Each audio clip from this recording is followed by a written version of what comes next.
ساتھ B S والوں کا جو سی جی پی ہے اس کے اکارڈنگ یہ فارمولا وہاں دیا ہوا ہے کہ ان کے 3.4 مارکس لیٹس بول کہ بندہ لیتا ہے سی جی پی اے لے رہا ہے اور ٹوٹل اس کے 4 ہوتے ہیں، اس کو 100 سے ملٹیپلائی کیا تو یہ پرسنٹیج 85 آتی ہے۔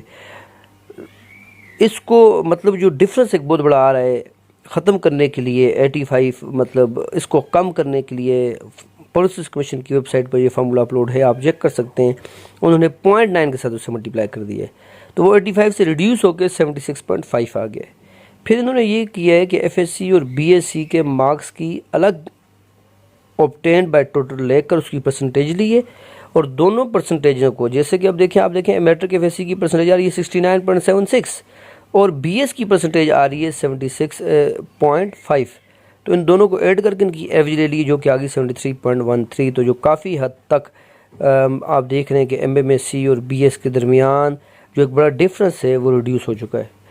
اگر اس میں یہی کام کر لیتے ہیں، اگر اس آپشن پہ یہ میری طرف سے رائے ہے، یعنی اگر یہ ہو جائے تو اور اچھا ہے، اور زیادہ کلوز ہو جائیں گے ایم ایم ایس سی اور بی ایس کے مارکس۔ وہ یہ کہ وہ تینوں کی پرسنٹیج الگ الگ لیں، میٹرک کی، ایف ایس سی کی اور بی ایس کی، اور تینوں کی پھر ایوریج لے لیں، تو اس کیس میں 71.7 جو کہ 71.2 کے زیادہ قریب ہے۔ تو یہ وہ فارمولا ہے جس کے بارے میں بار بار مجھ سے پوچھا جا رہا تھا، تو یہ بھی میں نے آپ کو کلیئر کر دیا۔ اس کے ساتھ ساتھ کچھ کوسچنز بار بار مجھ سے مختلف واٹس ایپ پر اور اس پہ پوچھے جا رہے ہیں، اور ایک کوسچن جو بار بار مجھ سے کیا گیا وہ ایج ریلیکسیشن کے حوالے سے ہے۔ تو سب سے پہلی بات تو اپنے ذہن میں یہ رکھیں کہ ایج ریلیکسیشن لینا، ایج میں ریلیکسیشن لینا، یہ آپ کا سب سے لاسٹ اسٹیپ ہے۔ اگر اللہ کرتا ہے آپ کا انٹرویو کلیئر ہو جاتا ہے، ٹیسٹ بھی ہوتا ہے اور انٹرویو بھی ہوتا ہے، اور وہ انٹرویو کلیئر ہو جاتا ہے تو اس کے بعد آپ ایج ریلیکسیشن لیں گے۔ اس میں اگر جیسا کہ ایڈورٹائزمنٹ کے اکارڈنگ ایج لمٹ 30 ایئرز ہے تو 5 ایئرز اپ ٹو 35 مین 35 سال تک تو آپ کو ایج ریلیکسیشن لینے کی کوئی ضرورت نہیں ہے،